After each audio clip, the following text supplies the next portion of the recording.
Um, why do more fitness companies gamify their apps? These days, if you are an app that crashes more than once on a user, people will just stop using you.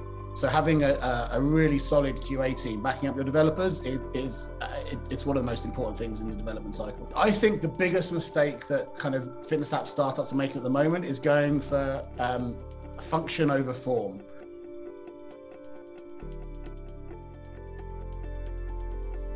Yeah, I'm John Pass. I'm the COO of Magic Mountain. Responsibilities right across the business, from finance, legals, but kind of what we're speaking about here today, complete control over our technology development and QA.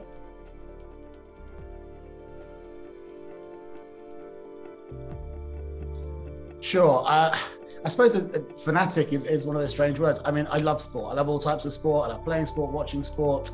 Primarily, I suppose what we're talking about here is I grew up playing sport every single day. Rugby, running, cycling, swimming. And then kind of as I got older, although I still loved sports, the opportunities to play it and kind of partake in sport and exercise dropped down a bit. So I still stayed fanatical about it and I love watching it. But what I then found, and the reason that we started Magic Mountain and building the app that we did is just trying to get more people back into being able to have that fun and enjoyment they had as kids. And then ultimately get healthier and fitter and lead healthier and happier lives.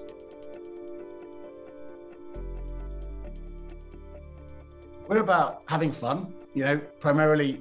A lot of fitness apps are fantastic and are very well geared towards kind of people who are already doing fitness, already playing sports. They tend to be heavily statistical. And, I'm a geek. I love all that. I love kind of seeing where I rank on leaderboards and understanding like how fast I've run, how far I've run, but actually also what I just want to do is be able to have fun with my friends. And that's where Magic Mountain really is unique. Using kind of group psychology, positive kind of peer pressure, really means that you don't feel like you're doing a lot of exercise, when actually fact you are doing lots. And you're specifically doing a lot more than you would have done if you weren't using something like Magic Mountain. Yeah, it's a good question. Yes, I've used hundreds, primarily in my personal life, but also in, testing and reviewing things from Magic Mountain. And I still use them, right? I still use other fitness apps. I won't name names now, but for certain circumstances, other fitness apps work really well. If you are very heavily into kind of your statistics, you do want to know how fast you're running at a certain point or how far, then other apps are great. But what they don't have, and what we really bring to the kind of ecosystem, it's the fun side. It's being with your friends, it's being able to talk to them, have kind of mini challenges, and to really celebrate each other's achievements. Everything's positive in Magic Mountain.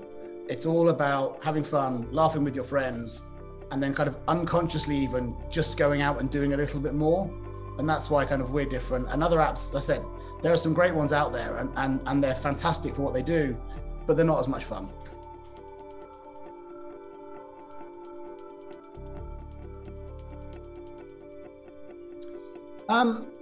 Why do more fitness companies gamify their apps? I think they've realized that it works, to be kind of blunt about it. If you just have an app that's full of numbers and isn't pretty and doesn't make you feel like you want to engage, then people will use it for a time, but then they'll drop off. Gamification, using social psychology, group psychology, all of these things are proven to work across a whole range, across the whole world. And there's no reason why fitness apps should be any different. So, we were kind of front mover on that. And I think other fitness apps are slowly realizing that if you want to keep your market share as big as it is, or even grow it, you have to gamify.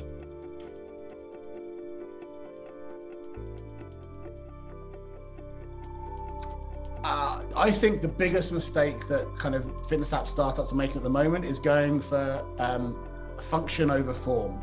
I think they tend to look very much at what is it that I want the end user to do, but don't think about what it looks like. They don't spend much money on design up front. They don't think about how it needs to be visually pleasing. Nobody wants to open an app that's dull or boring or gray or just full of tables. It has to be both visually pleasing, it has to be engaging, there has to be a reason for you to come back into it.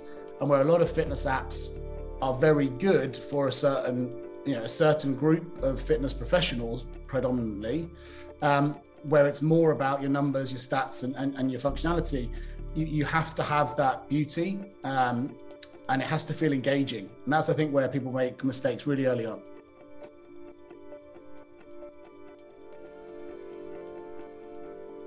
I mean, look, you never know kind of what's going to come around the corner. I think, COVID has taught us that apps in general and their ability to kind of democratize a process are just going to keep growing. Joe Wicks with his kind of videos at home for everyone in the UK and around the world was fantastic, but actually it was kind of specific. And then it's only when it went onto YouTube and came on demand that it saw massive growth. I think you never know what the next big thing's going to be.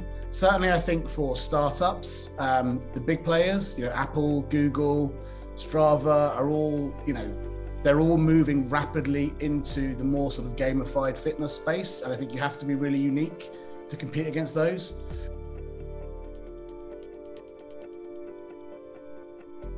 I suppose just to touch on the pandemic specifically, I think, yes, absolutely. You only have to look at, the share price of Peloton, for example, to see that all kind of fitness apps were impacted by the pandemic.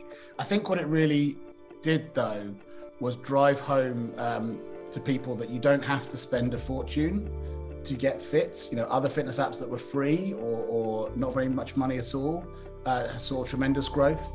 And for apps like ours, I think where you are able to bring disparate kind of fitness communities together, so from kind of functional F45 fitness or CrossFit through to 60, 70 or 80-year-olds going out for a walk, that ability to kind of marry them together and still have some kind of meaningful collaboration or competition is incredibly powerful. And we certainly found that people who started out maybe using Magic Mountain just within a couple of their close friends for fitness, then actually expanded it into their family, because it was a really good way of ensuring that your family and those that you loved and cared about were staying active when no one was allowed to leave the house for days on end.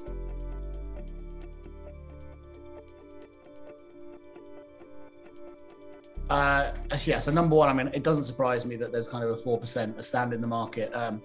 We're lucky enough to see much higher numbers than that. And I think that is ultimately down to two things. So one, as I mentioned previously, it is around kind of the app being engaging. But ultimately, in the modern world we live in, people aren't comparing a fitness app to another fitness app.